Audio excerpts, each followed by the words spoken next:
Hey guys, how's it going? Welcome to another Pokemon X and Pokemon Y Wi-Fi battle. And today, I'm bringing you guys a battle against my friend MegaKeldeo. And I'm just gonna say outright, go check this guy out. He posts amazing Wi-Fi battles, he does Wi-Fi battles from every generation. And yeah, he's just like all around a nice guy and posts some good battles, so go check him out. As you can see, he does have a Xerneas on his team. And that's because this was his first Wi-Fi battle and he doesn't have a full team sorted out. So I was like, yeah, take your Xerneas, that's cool, I have no problem with that. So, let him take his Xerneas.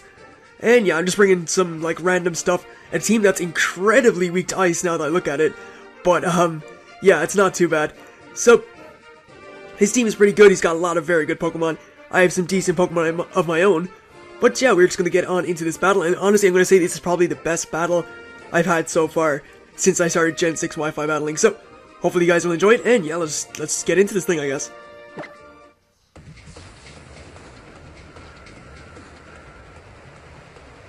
Alright, so Keldeo, or Zingo, is going to be leading off with his Xerneas. Wow, I was going to say it's Thesaurus, but it is a Thesaurus, I guess it's the nickname, but leads off with the Xerneas. I lead off with my Azumarill. And he has his Fairy Aura, which obviously boosts up the power of his Fairy type moves. Right now he goes for the Thunderbolt on the first turn. I did expect it, but I knew I could live because I have max HP. And I just go for a Waterfall, and this is going to do a hell of a lot. And yeah, I just about live his Thunderbolt, which is great. So I get off a hefty chunk with my Waterfall, and I can just leave my Azumarill as death fodder later, as I now switch out into my Donphan. And just judging by that damage from the Xerneas, from an unstabbed Xerneas with Thunderbolt, I had a feeling he was Specs, which is why I felt I could freely switch out into my Donphan, take the Thunderbolt, and the fact that he switches out, it sort of confirms to me that he is Choice Specs, or choiced in some sense. So, go for the Earthquake, solid to it KO. He goes for the Aqua Jet with his Azumarill. It turns out his Azumarill is actually Splash Plate and not Choice Band because he hasn't saved up enough BP yet for Choice Band. So I'm able to take that out with 2 Earthquakes from my Donphan.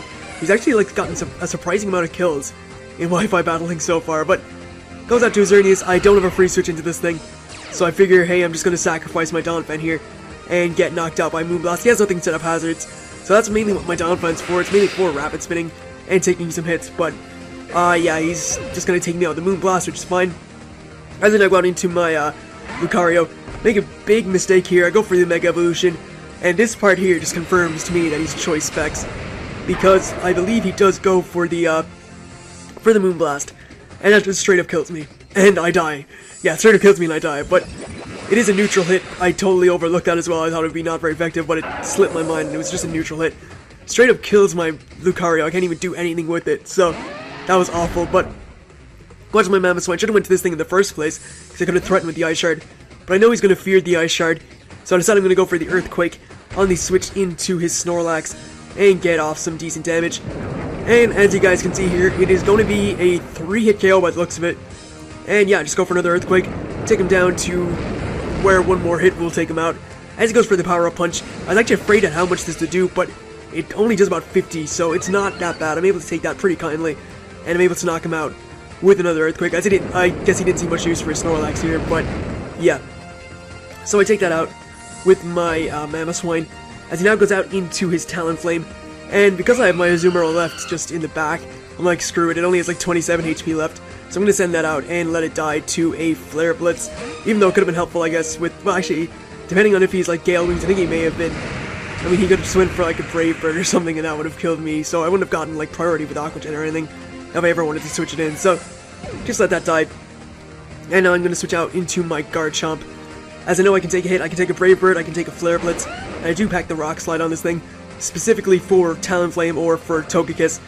So it goes for the Brave Bird, and this does about half. This is a hefty chunk of damage, so it does even more than half. That's about 60% solidly, so get some rough skin damage off, and I just go for the Rock Slide. Luckily for me, I do not miss, and I'm able to KO him with one Rock Slide. And yeah, 4 times effective, so it just automatically gets the kill, which is good news for me. Obviously, it's another Pokemon taken out. So he now goes out into his Gengar, and I was afraid of this thing, really. I do have my Goodra, so I decided I'm going to switch out into that, as I know Goodra can take a hit from Gengar. And yeah, I just needed, well, I needed something that could absorb a hit.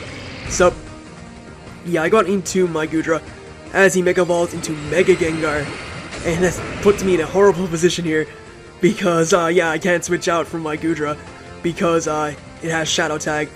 So, he goes for a Shadow Ball. That does nothing to Goodra, really. I probably should have put the leftovers on this thing, but I totally forgot about it.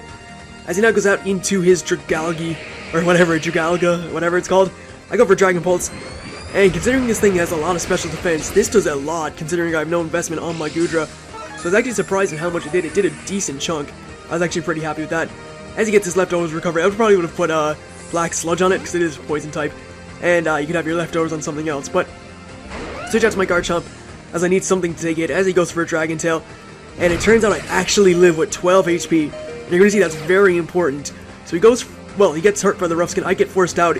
And luckily for me, I get forced out into my Mamoswine, and this lets me set up rocks, and this is going to be, I thought it would be more important. It actually could help with something, so I was like, yeah, I'd go for some late game rocks. I could have just went for the Icicle Crash and knocked it out, but I know getting up rocks was something I wanted to do, because the Xerneas is at low HP, and I was kind of, well, I managed to live this Scald with 24 HP. Luckily, he does not get the burn, and he just gets his leftovers recovery.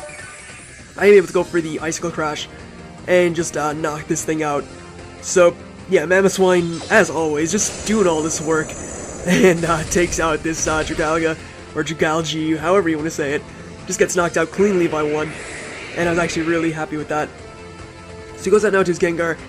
Can't do anything to this thing, so I decided, screw it, I'll just go for an Ice Shard, get as much damage off as I can, and you're going to see, this thing's at like near full HP, so this does a hell of a lot. It is solid to a KO if I had more HP, but he is going to take me out with the Shadow Ball.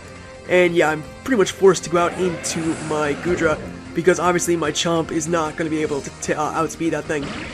Now here, I was very lucky in the fact that he did not predict me to go for a Dragon Pulse, because if he did, he went down to Xerneas, I had lost the game for sure. I guess, I would have lost the game if he predicted it, but stays in and gets knocked out by a Dragon Pulse. If he did go to his Xerneas on that, I was done, but his last Pokemon is his Xerneas, and he gets taken down to very low HP with Stealth Rocks. Not quite enough to take him out. And yeah, Fairyora goes for a Moonblast, just destroys my Goodra. I was kind of thinking if I had leftovers with all the, like, I don't know if I would have lived, because I know he's choice specs, so yeah, I probably would have lived, regardless if I had, like, leftovers and got some recovery. But right now it all comes down to whether I can outspeed him with my Garchomp. It is Jolly, and luckily for me, I do. So I'm able to take out his Xerneas with an Earthquake. And that was a very, very good battle against MegaKeldeo. So, yeah, guys, just check that guy out. Or, well, check him out. Not that guy. Check him out. He's a really awesome guy. Posts Wi-Fi battles from every gen. Definitely worth your while to check it out if you're big into Wi-Fi battling. So, with all this said and done, I'd like to thank you guys for watching. Hopefully you have enjoyed this Pokemon X and Pokemon Y Wi-Fi battle. If you have, then please leave a like. It would definitely help me out. And yeah, I'll just see you guys for more shortly enough. Catch you guys then.